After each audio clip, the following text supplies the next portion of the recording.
नहमदुहु व नसल्ली अला रसूलिल करीम अम्मा बाद अऊज़ु बिल्लाहि मिनश शैतानिर रजीम बिस्मिल्लाहिर रहमानिर रहीम। अस्सलाम वालेकुम। अगर आपने मेरा YouTube चैनल सब्सक्राइब नहीं किया तो बराए करम इसे फौरी तौर पर सब्सक्राइब करें, लाइक करें और अहबाब के साथ शेयर करें ताकि जब हम वीडियो लोड करें तो वो सबसे पहले आपके पास पहुंचे। नाज़रीन, आज 1 फरवरी 2021 है। आज कौमी असम्बली और सेनेट दोनों के इजलास थे।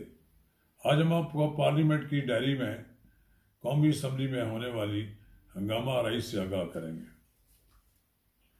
जैसा कि आपको मालूम है कि कौमी असम्बली में अपोजिशन स्पीकर कौमी असम्बली के साथ उसकी नहीं बन रही। यही वजह है कि कौमी असम्बली का इजलास स्मूथली नहीं चल रहा। स्पीकर अपोजिशन को विन ओवर नहीं कर सके, बल्कि अपोजिशन ने तो स्पीकर का बैंड बाजा बजा दिया। आज कौमी असम्बली में जब शदीद एहतजाज हुआ तो इस एहतजाज में स्पीकर ने सी पैक अथॉरिटी के क़याम समेत तीन बिल मंजूर करवा दिए।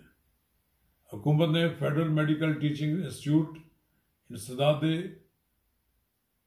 ज़नावल बिल जबर व तफ्तीश व समात आर्डीनेंस और 2 बिल पेश कर दिए थे। अपोजिशन अरकान का नुक्ता एतराज़ पर बात करने की इजाज़त चाहते थे, लेकिन स्पीकर ने इजाज़त न दी। तो फिर अपोजिशन ने वही किया जो अपोजिशन करती आ रही है। अपोजिशन ने स्पीकर डायस का घेराव कर लिया,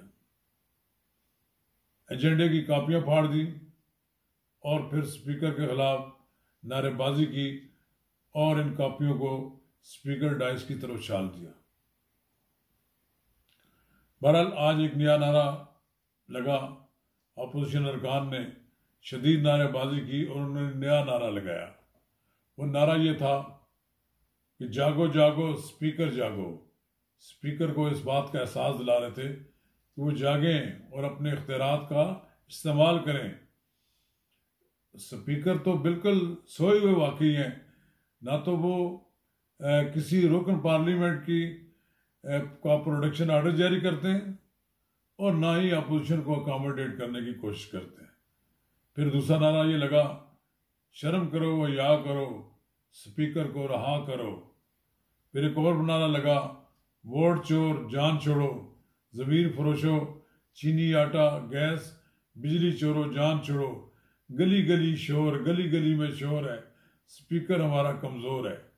ये पहली बार स्पीकर के खिलाफ इस तरह के नारे जो लग रहे हैं, इससे तो ये जाहिर होता है कि अपोजिशन स्पीकर की पोजीशन को एक्सपोज करने पर तुली हुई है। स्पीकर कौमी असम्बली के साथ अपोजिशन बैठने के लिए भी तैयार नहीं और स्पीकर भी अपने आप को स्पीकर साबित करने के लिए तैयार नहीं। अगर चाहे स्पीकर, तो एक पावरफुल स्पीकर का ये होता है कि वो फौरी तौर पर जो गिरफ्तार अरकाने कौमी असम्बली हैं उनके प्रोडक्शन आर्डर जारी करे और उस आर्डर पर अमल दरामद भी कराए। लेकिन ये भले मानस सहमे सहमे रहते हैं। ये हमारा सहमा सहमा हुआ स्पीकर वज़ीर आज़म हाउस की तरफ देखता है, वहाँ से जो उनको इशारा मिलता है उस इशारे पर वो अमल दरामद करते हैं। बहरहाल मैं ये समझता हूँ कि कौमी असम्बली की जो सूरत हाल है वो इंतहाई ख़राब है। वहाँ पर स्पीकर के साथ रोज़ का झगड़ा चल रहा है और स्पीकर भी बड़े अपने बात पर कायम डटे हुए हैं कि मैंने भी आपकी कोई बात नहीं मानी। यानी आपके साथ कोई मामला तय नहीं करना। स्पीकर हमेशा एक ईवान का कस्टोडियन होता है। स्पीकर की इतनी पावर होती है, वो चाहे तो ईवान में जो कार्रवाई हो उसको वो अपने तौर पर उसको कार्रवाई को लीगलाइज कर सकता है और उस कार्रवाई को नालनवाई भी कर सकता है। लेकिन स्पीकर अपना हुक्म चलाने से खौफजदा है कि कहीं उनको ही ना फारग कर दिया जाए, क्योंकि पाकिस्तान की ये वाहिद कौमी असम्बली नज़र आती है जिसका स्पीकर वज़ीर आज़म के इशारों पर चलता है, और वज़ीर आज़म नालाना हो जाए कहीं, और कहीं वो फारग भी ना हो जाए, इसलिए स्पीकर डरे डरे रहते हैं। बहरहाल ये स्पीकर पर मनसर है कि उन्हें फैसला करना पड़ेगा कि वो खुश उसलूबी से ईवान चलाते हैं या हुकूमती अरकान को अकोमोडेट करने में अपनी इज्जत और तौक़ीर में कमी पैदा करते हैं।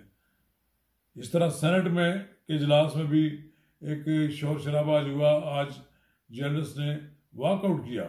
वॉकआउट की ये वजह थी कि जो सेनेट में पेमरा के बारे में एक एक बिल पेश किया गया था, उसकी अपोजिशन ने मुखालफत करके उसे मुस्तरद करा दिया है। सहाफ़ियों का ये मुतालबा है कि जितने भी टीवी चैनल्स हैं उनके मुलाजमीन के हकूक़ के तहफ़्फ़ुज़ के लिए पेमरा के चेयरमैन को इख्तियारात, पेमरा के सरबराह को इख्तियारात होने चाहिए। लेकिन वो जब बिल पेश किया गया तो अपोजिशन ने गालबन टीवी मालकान के इशारे पर वो बिल मुस्तरद कर दिया। इसकी वजह से अब सेनेट में प्रेस गैलरी में वॉकआउट भी हुआ। अब स्पीकर ने इस मौजू पर, चेयरमैन सेनेट ने इस मौजू पर एक पार्लिमानी कमेटी बनाने का रूलिंग दी है। अल्लाह करे ये मसला हल हो जाए, और ये जिस तरह कानून मौजूद है प्रिंट मीडिया में कि वेज बोर्ड पर अमल दरामद ना हो तो ETN नहीं है, इसी तरह इलेक्ट्रॉनिक मीडिया पर के जो मुलाजमीन हैं उनके हकूक़ के तहफ़्फ़ुज़ के लिए भी एक कानून होना चाहिए, और उस कानून पर अमल दरामद का पूरी तरह अमल दरामद होना चाहिए। ना अमल दरामद हो तो टीवी चैनलों के खिलाफ भी कार्रवाई हो सके।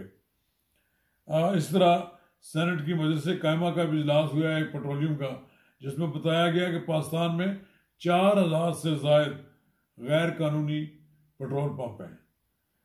अब वहाँ बताया गया कि इसमें मेंबर कस्टम्स FBR की सरबराही में इन पेट्रोल पंपों के खिलाफ कार्रवाई शुरू कर दी गई है। लेकिन मैं ये समझता हूँ कि ये एक ऐसी अशकशोई है।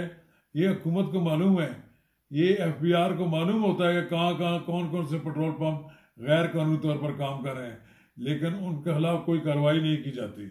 ये सिर्फ मजलिस आमा को अमला को मुतमईन करने, मजलिस कायमा को मुतमईन करने के लिए इस तरह की बात की गई है। मुझे नहीं नजर आता कि ये इस पर अमल दरामद हो सकेगा।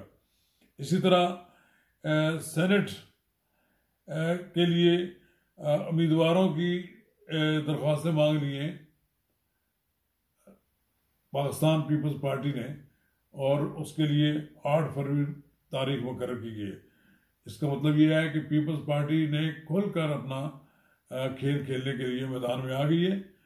अगर खुफिया रायशुमारी हुई और शो ऑफ हैंड से वोट न डाला गया तो पीपल्स पार्टी तो बड़ी इस मामले में बड़ी महारत रखती है। वो उन सूबों में भी अपने उम्मीदवार खड़े कर देगी जहाँ उसके उम्मीदवारों के पास मतलूबा वोट्स नहीं होंगे, बाकी वोट्स का वो बंदोबस्त कर लेंगे। इसलिए मैं ये समझता हूँ कि आने वाले दिनों में एक बड़ी गहमा गहमी शुरू होने वाली है, और सेनेट के खाली होने वाली नशस्तों पर जो इंतखाब होगा और वो सामने आ जाएगा।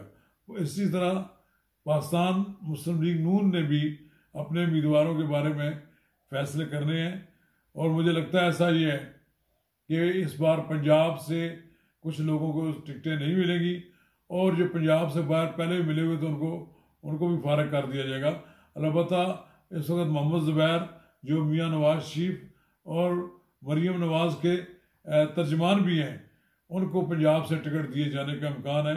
और मेरा ख्याल ये है कि उन्होंने अपनी वोट जो है वो पंजाब में अंदराज करवा लिया है, और ऐसा लगता है कि आने वाले दिनों में दूसरी जमातें भी अपने उम्मीदवार मैदान में ले आएंगी, और उसके बाद ये भी पता लग जाएगा कि सेनेट में जो कुव्वत का तवाज़ुन है वो किस हद तक तब्दील होता है, और तहरीक इंसाफ किस हद तक अपनी अक्सरियत बनवा लेती है।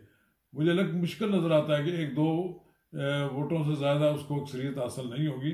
फिर भी उसे सहारा लेना पड़ेगा दीगर जमातों का। शुक्रिया।